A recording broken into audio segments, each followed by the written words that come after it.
I guess I'll call it a night. Though, I feel like I won't sleep very well without Paimon here. I'm sure she'll be worried that I haven't made it back yet. But as long as she looks out the window, she'll probably realize what's holding me up. I wonder if she's feeling any better yet? At least she hasn't been getting any worse.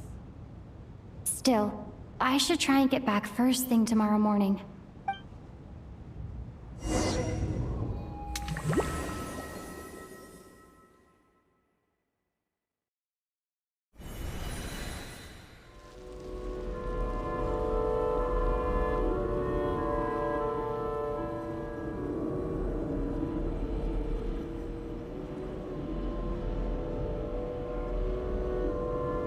Ah, finally!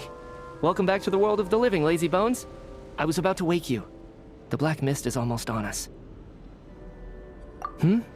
Still waking up, huh? You know, the black mist. It's been chasing us from below ever since we were born. You're just dozy. There's no way you've forgotten. Come on, let's keep heading up.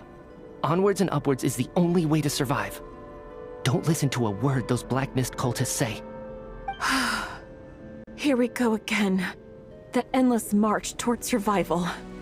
What's going on? That black mist down there is creeping me out. And it's rising. Guess I should head upwards and get away from it.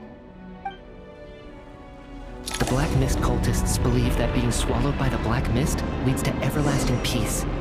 But if you ask me, they're just lying to themselves. We're the only heretics left. The only ones who refuse to give in. We have to keep going. But how do you actually know that they're wrong? Dangerous question there, Torgov.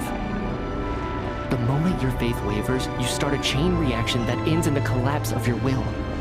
Put the question out of your mind. Stay strong and believe that the black mist means certain death. Okay, but it's not my mind that's the problem. My body's about to give up on me. It's already starting to falter.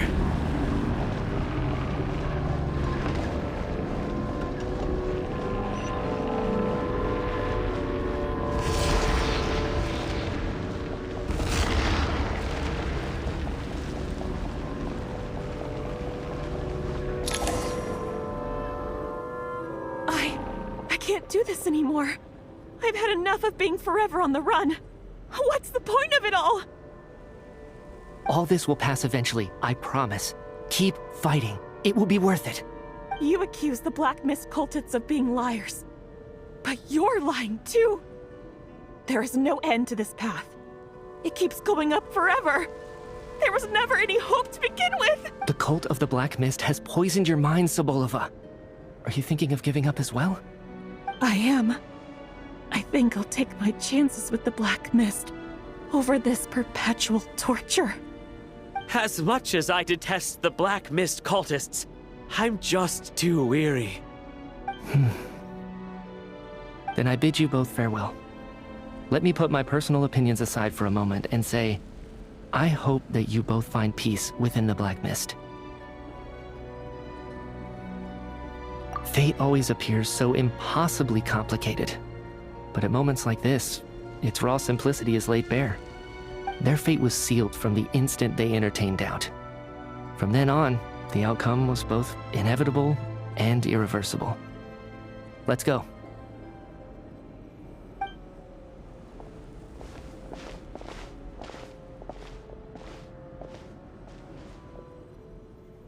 Torgov and Sobolova are gone.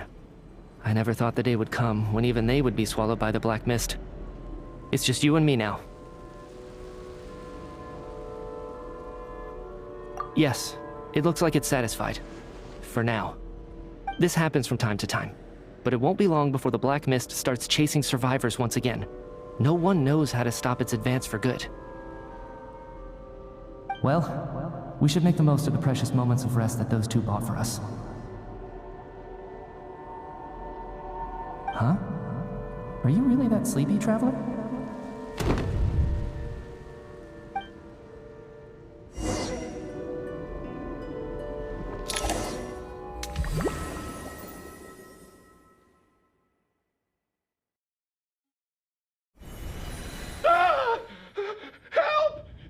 me! Come quick! What is it, Chuganov? What's wrong? Huh? Is it morning already? What's all the commotion? Sounds like it's coming from next door. I should check and see what's going on.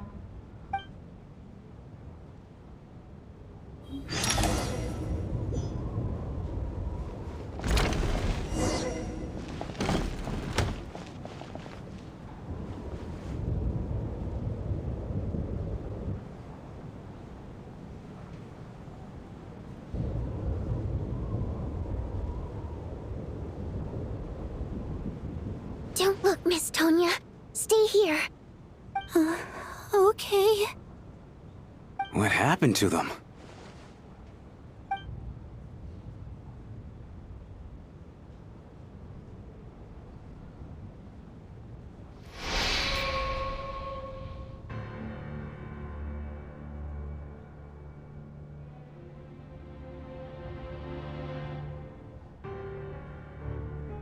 These two people have passed away.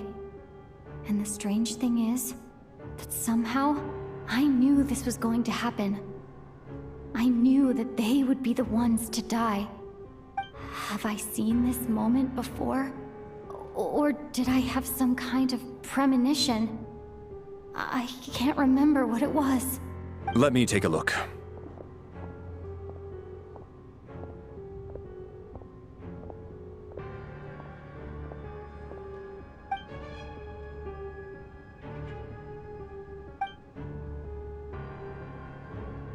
No vital signs in either of them. They're dead. The cause of death, however, remains unclear. No wounds on the bodies, no signs of a struggle, and no skin discoloration caused by the buildup of toxins. But just last night, they were chatting and joking away. This is so sudden.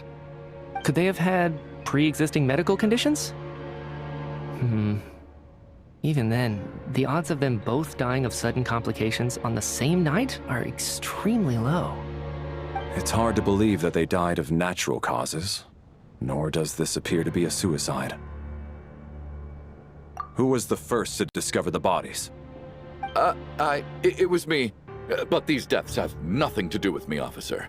I got up early because I wanted to see if the snow had stopped. Then I noticed that the door to this room was open, and it looked like there was a man and woman inside. I just went over to see what was going on.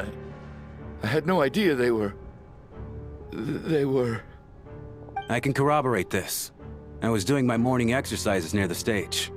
When I saw Mr. Chuganov heading this way, I followed him.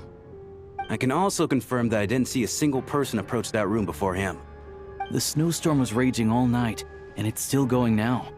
There's no way someone could have come in from outside, correct? You mean an intruder? No, not possible. I slept by the door last night as a precaution. There's no way I wouldn't have noticed if anyone had tried to open it. Everyone, split into pairs and search the theater for anyone in hiding, or any signs of suspicious activity. I'll follow up with a full search of my own shortly. Go, there is no time to waste.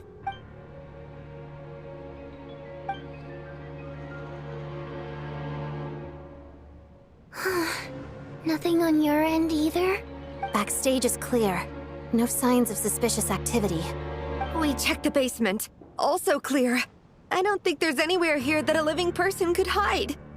Are we certain that the theater doesn't have a back door? Or any tunnel or passageway wide enough for a person to fit through? No, there's nothing like that. If people were sneaking in through some secret tunnel to avoid buying a ticket, we'd have sealed it off ages ago. I also checked the windows. All of them are locked from the inside, and there's no sign of anyone entering or leaving. It sounds like we can safely rule out the intruder theory. If anyone came in during the night in this weather, there'd be no way for them to avoid leaving footprints or water stains. This can only mean one thing. It's like one of those murder mysteries you see in novels and plays, isn't it? The ones where the killer is... one of us. We can't quite jump to that conclusion just yet. Could he be right? It's hard to imagine something like that happening in real life. Set in a theater during a snowstorm, a murder takes place and the killer is among us. It's such a classic trope that it seems unbelievable. Looking at who the killer targeted, and the clean entry and exit, it all adds up. I know what this is. It's obvious now that I think about it. What is? What have you figured out? Both victims were wealthy, well-known local merchants. And the door was deliberately left open so I would discover the bodies and witness the crime scene first thing in the morning. Such ruthless methods. This was your doing, wasn't it, Lelek? Lelek? You mean Lelek is among us? And he's the killer? Lelek. I know this code name. Member of the Rokot, anti-Project Stuja. Always works alone. I've read the case files at the Armory Palace. Walk me through your reasoning, Mr. Chuganov. What do you know about Lelek?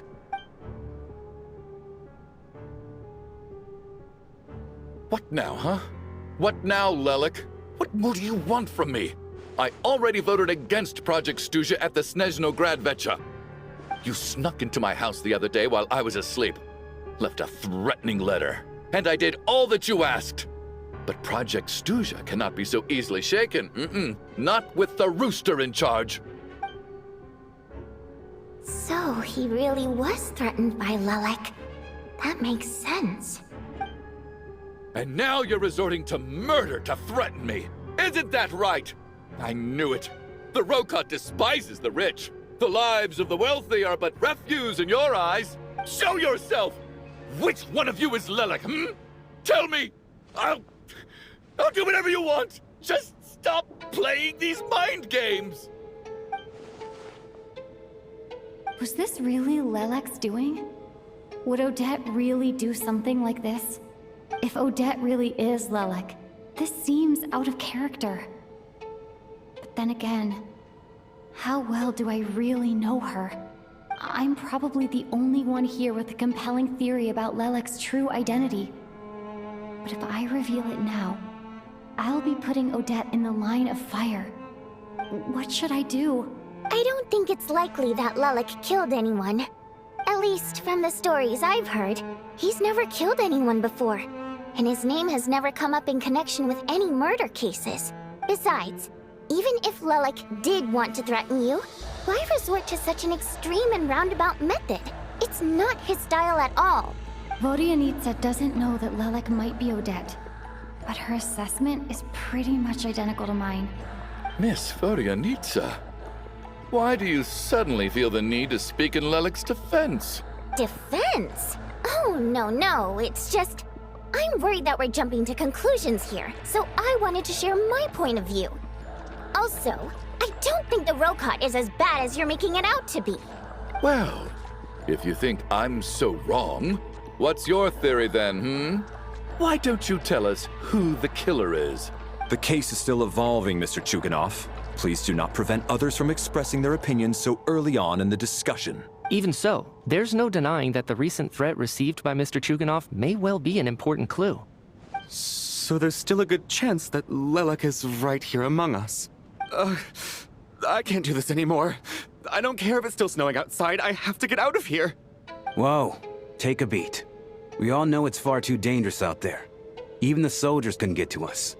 Go out that door, and you might not live to tell the tale. And whoever this Lelek is, they're surely not going to murder anyone in broad daylight. Be sensible, my man. You're safer inside. As much as I regret having to say this, I'd like everyone to cooperate and refrain from exiting the premises until further notice. Because as things stand, every one of us is now a suspect. Unless anyone has further information to share, let's adjourn for now. Feel free to keep searching for clues, but make sure you don't go off alone.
You're right, that was my bad. It was a knee-jerk reaction. I didn't think it through. Luckily, no one suspected my identity. Oh, phew. It's just you. I thought someone was eavesdropping. Since Vodianitsa and I were on the same page earlier, I think I should share my thoughts with the Rokot members first.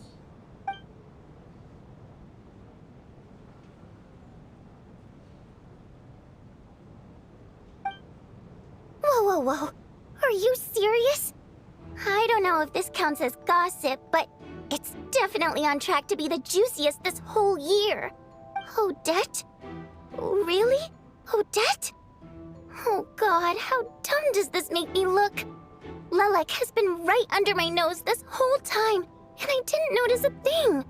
Actually, it's exactly what you'd expect. Sometimes, hiding in plain sight is the best strategy. And now that you mention it, the more I think about it, the more sense it seems to make. It all adds up. What are we up to now? 1, 2, 3, 4... Odette's identities. She's my coworker, specifically a ballerina, and also a Fatous, a member of the Rokot. Now, Lelek. It must be so exhausting. I just want to give her a hug. I guess since I've always known her as a member of the Fatui, it never even crossed my mind that she could be involved with the Rokot, let alone be Lelek. I don't understand. If she's with the Fatui, what reason could she have for being so opposed to Project Stusha? Probably best if you ask her that in person. Well, since you waited until now to bring this up instead of announcing it to everyone earlier, does that mean we're all on the same page here? Yeah. Lelek may not follow orders from the Rokot leadership, but as far as I'm concerned, she's never crossed the line. If anything, her actions benefit the poor. We need to confront her face to face. Do you think she'd really admit to being Lelek? I don't know. We'll have to see how it goes.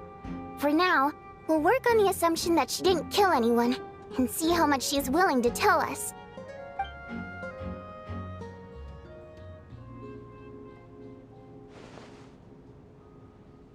Now's her chance.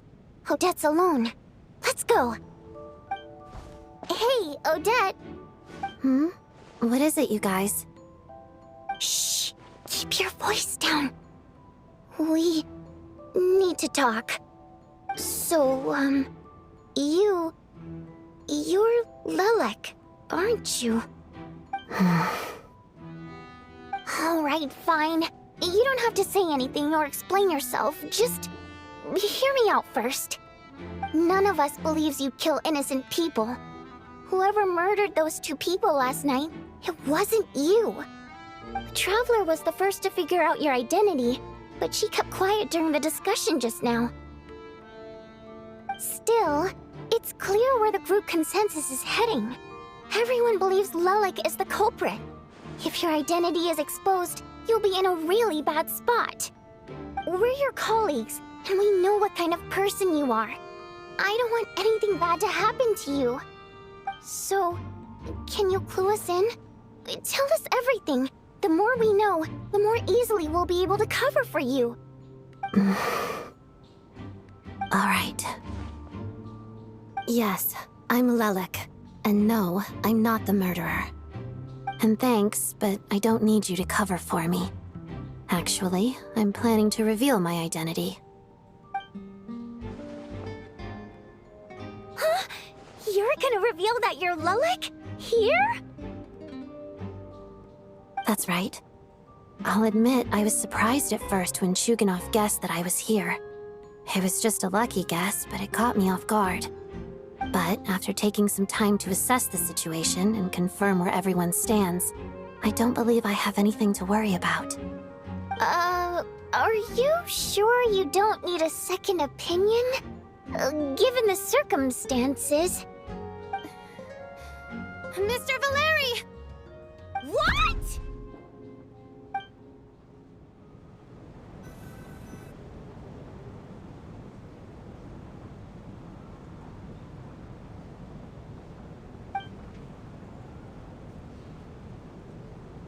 So...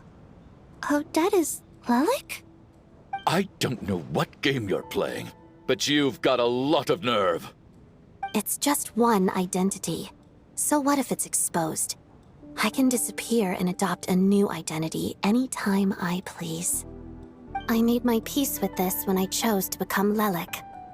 But more importantly, I promise I am not the murderer, which means that someone else is. So, if anyone still insists that I did this, you'd best produce the evidence now. Otherwise, I suggest that you bite your tongue. Because if you really believe I killed 2 people without making a sound or leaving a trace, pointing fingers at me would surely only make you my next target. Is this really the truth, Miss Odette? That's confidence, all right. I believe you. A real no-nonsense attitude. I can see why Marionette said that she's on track to inherit the title of the Fair Lady. Are you seriously buying this? Hey, officer! She just admitted to being Lelek. Aren't you going to do something about this? I do have one question, Miss Odette. Why have you chosen this moment to come forward and reveal your identity? If I didn't say anything, everyone would be focusing all their efforts on finding Lelek. And that is exactly what the real culprit wants. I don't want to be the scapegoat who lets the murderer get away with this crime. Despite all the accusations, she made the smart choice. A remarkable display of rational thinking under pressure. Clearly, Odette's talent extends far beyond the art of dance. She thought so far ahead. Ugh, why do I always feel like I'm one step behind her in everything? You've convinced me. Dealing with the murder case remains the top priority right now. Let's put the name Lelek and all related incidents aside until further notice. Nevertheless, the group still considers you the prime suspect. I assume you have no quarrel with that, Miss Odette? I understand. You're welcome to keep an eye on me around the clock. I have no objections. Mr. Chuganov?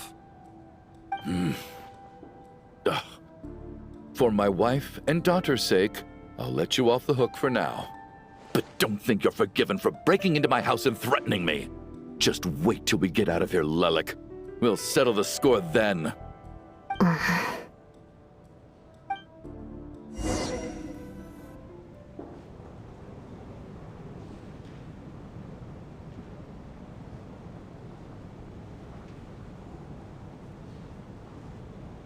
Good work, Lelek guard team. And Lelek too. Here, have some hot water. Turns out Valeri knew about my exploits, so now I've been told I have to guard Lelek with him. Shouldn't you be facing my way if you're guarding me? At the moment, it looks more like you're my bodyguards. If the true culprit is indeed still at large, as you have claimed, we must keep our guard up against them also. Don't worry, Tonya. We'll get through this. Once the snow stops, the officials will step in. The investigation will get easier, and then we'll be safe. But once the snow stops, won't everyone just leave? You're gonna miss us, huh? Well, some of us work at the theaters, so we'll still be here. I'll even give you a special backstage pass. Really, Miss Vodyanitsa? That's awesome! You've made a fan for life. Aw, you're so cute, Tonya. All right, let's swear to it. I promise to give you the pass, and you promise to never change your mind about being my fan. Promise. Don't indulge her, Tonya. You don't have to swear an oath over things like that. You really do get carried away sometimes, don't you, Miss Vodyanitsa? Hey, mind your own business.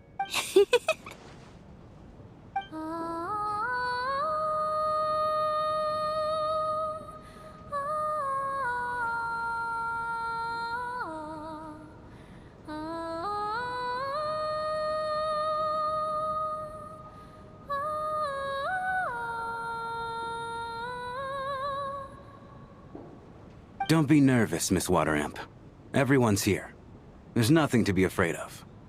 Excuse me? Do I look nervous? Don't be ridiculous. No, no, no. You sound nervous, lass. Oh. Wait, but how... Okay, plenty of people know that I'm a water imp, but still... How come you understand our primary mode of expression? Primary mode of expression. I've not come across that concept before. Do enlighten me, Vodyanica. Well, it's just... We water imps tend to communicate our emotions to each other by singing, rather than facial expressions. The emotions we convey through song take precedence over our facial expressions. So, we think of it as our primary mode of expression. I'm impressed, Shram. I didn't take you for a man of culture, but you're clearly rather learned. It's not about being cultured or not. The thing is, this mode of expression can usually only be understood by other water imps. It's not a simple case of a song sounding happy or sad. And yet, you're clearly human, Mr. Shram. It's really not the big deal you're making it out to be. I think I just have a knack for it. Plus, I have a... very close friend who's a water imp. A delightful lady. But keep that a secret. Anyway, we spent so much time together that before I knew it, I noticed I could understand her expressions. Oh, I guess that makes sense. Still, the fact that you have a water imp friend is even more surprising. I'd better watch what I'm singing when I'm around you from now on. Hey, what are you implying? You're not secretly insulting the audience in your songs, are you? Heavens! Why would I do a thing like that? It's getting late. We should discuss our sleeping arrangements for tonight. To guard against the killer, someone needs to keep watch. I suggest that we don't sleep in separate quarters tonight. It will be safer if we all stay together. As long as someone keeps an eye on Lelek, I'm quite sure we won't have any trouble. Are you saying that you wish to bet your life on Miss Odette being the killer? Nonsense. Of course not. Then I propose the following arrangement for tonight. The Traveler, Odette, and I will form the Night Watch. We'll sleep... An excellent idea. This allows us to handle the night watch while also keeping an eye on Lelek. Meanwhile, the rule of taking shifts in pairs resolves the other issue. Namely that we can't necessarily trust the Traveler or Valeri either. I expect that plan took you quite some time to come up with, didn't it? Actually, our field combat manual outlines a similar approach. Although the scenario there involves guarding prisoners overnight during field operations. That being said, I must clarify that I harbor no disrespect towards you personally, Miss Odette. In fact, Lelek's numerous covert operations make fine textbook examples for military agents. I care less about respect and more about the fact that you just robbed me of 2/3 of my sleep tonight. I'm calling dibs on being the first to rest. Good night.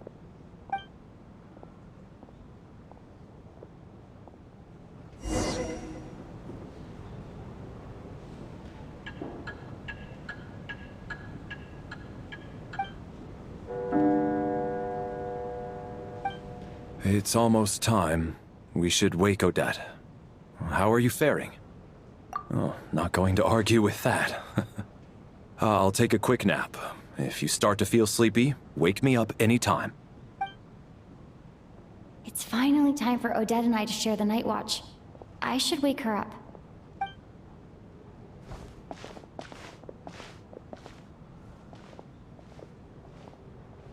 I came here to get information from her in the first place. Maybe I should think about what questions I want to ask before she wakes up.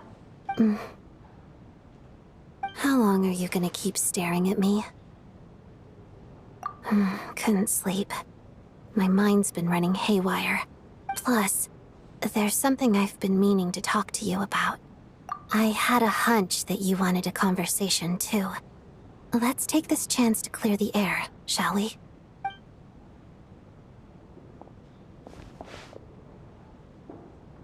I just had a simple question for you, really.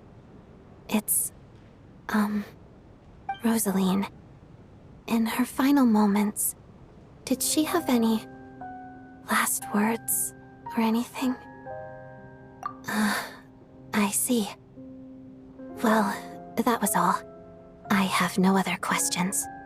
No. She was utterly ruthless in pursuing her goals. That kind of person should be hard to miss. And yet, even though I never approved of her methods, and she was an abrasive person, the fact remains that I am indebted to her. Oh, she told you. I guess that makes sense. I think she and Rosaline were on pretty good terms. Yes. Rosaline wasn't the kind to gossip about this sort of thing. Not that it's any huge secret to me, though. When I was a child, I had to join the Fatui for the sake of my mother and me. I trained under Rosaline. It was extremely grueling, and it didn't exactly come naturally to me. All I could do was try to ignore the biting cold and practice. I was a newcomer who'd managed to make a good first impression on a harbinger. There was pressure to live up to her expectations, to be worthy of the fair lady's reputation. Every day was a struggle against the cold, pain, and fatigue. And most nights, I struggled to fall asleep. After enduring all that, I've become almost immune to the sensation of pain. I suppose that was the cost of survival. Surely, any child who had to experience that would grow to hate her lot in life, don't you think? So, I put an equal amount of effort into my ballet. Because in my young mind, that was the only way to defy my fate. It was my way of telling her, the Fatui's demands and your expectations of me are not what I wish for. One day, I will leave. I think she probably blamed my poor performance in training on my passion for ballet. She knew my heart wasn't in it. One time, when I was secretly practicing a dance at night, she suddenly showed up. I knew she was there to catch me red-handed. I told her, "You don't deserve to watch the dance I learned from my mother." She looked stunned. I guess she was surprised that I lashed out first, before she had the chance. But strangely enough, on that occasion, she wasn't fierce with me like she was during training. Instead, she fell silent for a moment, and then left.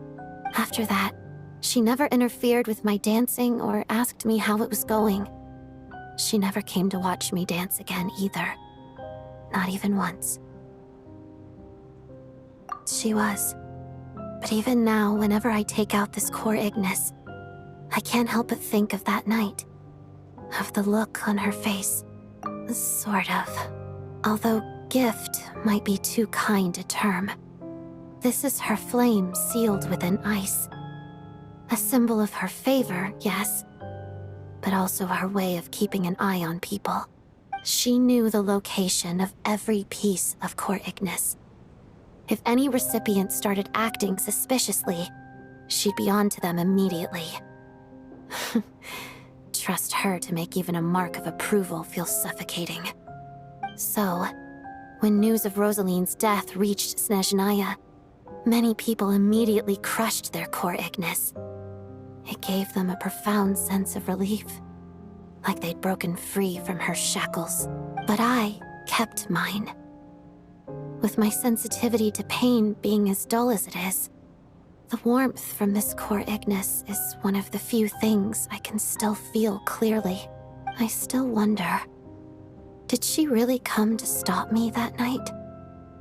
I wasn't sure, but I was scared, so I said some really awful things. I guess she didn't leave anything behind. Not that I expected her to. It's fine. It's just a bit of a shame that we couldn't settle our differences before the end. She did. Are you sure she was talking about this event?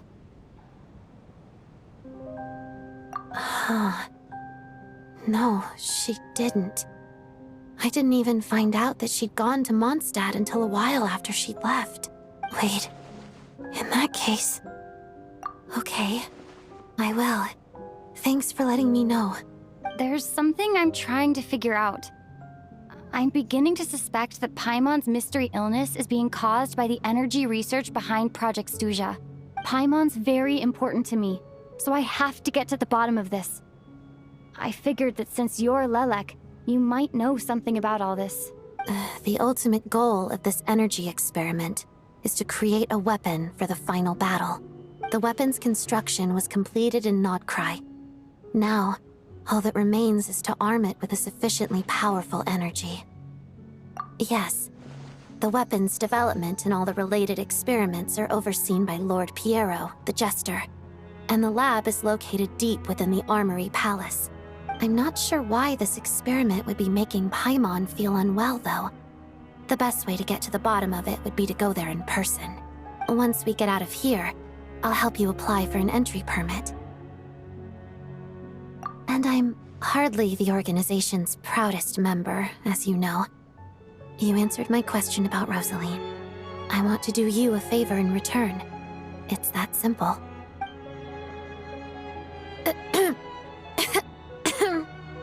Huh?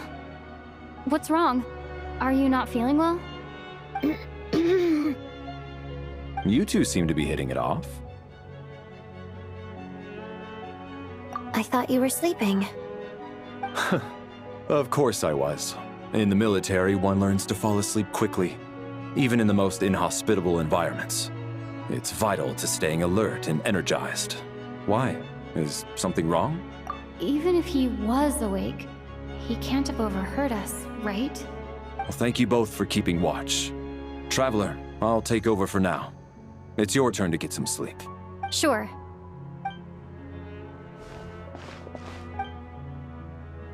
This is our second night here, but at least I found out a little more about Paimon's condition. I hope she's been sleeping well the past couple of days. Huh. Why do I feel like I'm being watched? Seriously? Is this payback for when I stared at her earlier? But I thought she was asleep.